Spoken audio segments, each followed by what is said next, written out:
Welcome back to another video. Today I'm discussing or recapping the Elf Reincarnation Arc. Now the Elf Reincarnation Arc is a major arc in Black Clover in totality as it wraps up major storylines. For example, the Midnight Sun wraps it up. Elves wraps it up. First Wizard King coming back wraps it up. Julius dying?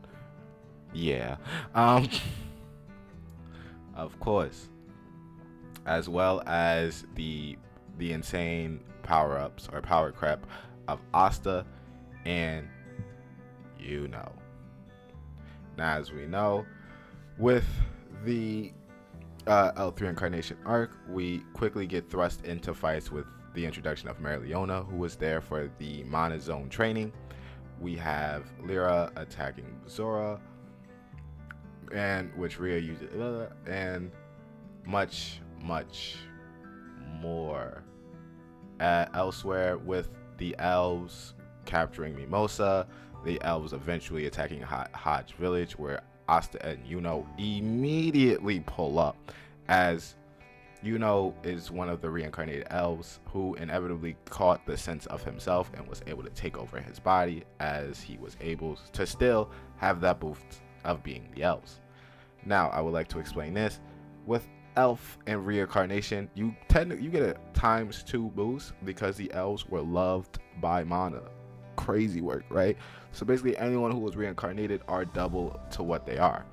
Granted, they don't have their sense of selves, but they are still double at what they are. Anyway, we see also Marileona fight against a group of elves, inevitably killing or being defeated by the group of elves. Eventually, and still ending up back at the dragons at their base of operations, when inevitably the original captain of that squad awakens, and he gets the salamander spirit because it leaves Fauna. Good for him.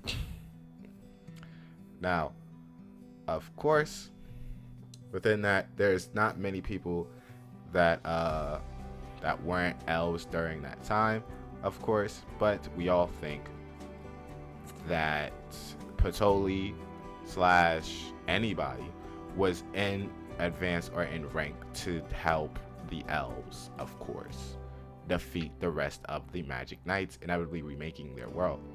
But little did they know that they weren't fully in control, inevitably summoning the Speech Devil, who inevitably used his words in trying to combat the trying to kill everybody. Of course, this leads to an eventual summon of the first Wizard King and his great friend. They ended up sparring it out, of course, and still inevitably turning their attention to the Speech Devil, where of course the first Wizard King starts to show, hey, I'm really him, and they should have brought me back in the movie. But they say, nah, for real. They say, nah, for real. Of course, the Black Bulls are heavily involved in this arc, as well as Vanessa's fate magic. This fate magic will come up in almost any arc after the Witch's Forest, because it just helps them. Everyone is still alive because of her, to be fair. So it's a nice way. It's a nice way to, make sure none of the characters die, and having a real good reason for it. Of course, we still see many people go on the attack, of course, with most of the magic captains being the elves, inevitably taking one into the dream world. Dorothy being taken over into a dream world, seeing how powerful she is and how powerful the youngest captain is. Do I remember his name? Nope. Anyway, Patoli, the friend of the first Wizard King and the first Wizard King himself, ended up trapping or killing the devil, and eventually the first Wizard King says bye-bye. But we later realize that the bird for that Wizard King itself, the bird for the Wizard King itself, became a girl. I'm forgetting her name. I have it on the script, but I don't got it. I don't got it. Inevitably, this leads to them going to the Heart Kingdom and eventually launching into the 6-month training. Inevitably, making sure that knowing that the Spade Kingdom is up next to invade their home. So that's just a whole different video.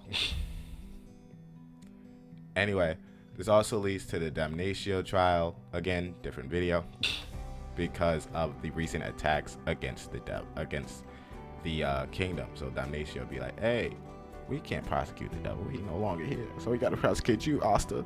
Forget you. Anyway, at this,